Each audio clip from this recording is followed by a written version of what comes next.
ఇసుక భారత US trade deal కు అయితే వ్యతిరేకంగా పంజాబ్ హర్యానా రైతులు చేపట్టిన చలో ఢిల్లీ ఉద్రిక్తతలకైతే దారితీసింది. కిసాన్ ఘాట్ వద్ద చేపట్టిన దేశ్ బచావ్ మోర్చాకు చేరుకుంటున్న అన్నదాతలను పోలీసులు అయితే ఎక్కడికక్కడే అడ్డుకుంటున్నారు. పంజాబ్ లోని పాటియాలా వైపు నుండి వేలాదిగా శంభు బార్డర్ కు చేరుకున్న రైతులను హర్యానా పోలీసులు అడ్డుకున్నారు. మహాపంచాయత్ కు వెళ్లకుండా వంతెనలపై భారీ సిమెంట్ దిమ్మెలు, ముళ్ల కంచెలతో కాంక్రీట్ బారికేడ్లు అయితే ఏర్పాటు చేశారు. వాటర్ కెనాన్లతో పోలీసు దళాలను కూడా భారీగా మోహరించారు.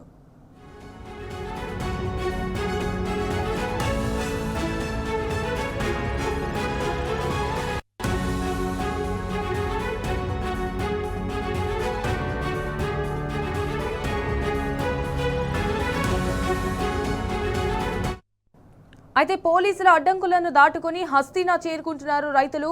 ఇటు దేశవ్యాప్తంగా కూడా 550కు పైగా రైతు సంఘాలు, సామాజిక సంస్థలు దేశ బచావ్ మోర్చాలో పాల్గొంటున్నాయి. కేంద్రానికి వ్యతిరేకంగా కూడా నిరసనలు తెలుపుతున్నాయి.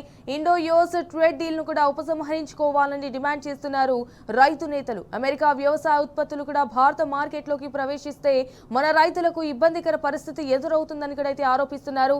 అయితే ఈ డీల్ వల్ల చిన్న రైతులు, వ్యాపారుల ఉపాధి అవకాశాలు దెబ్బతినే అవకాశం ఉందని కూడా ఆరోపిస్తున్నారు. అండ్ మరోవైపు ఇటు సిజేపీ ఆందోళనలు, రైతుల ర్యాలీలతో ఢిల్లీ పోలీసులు అయితే భద్రతను మరింత పెంచారు. సరిహద్దుల్లో ట్రాఫిక్ ఆంక్షలు విధించారు.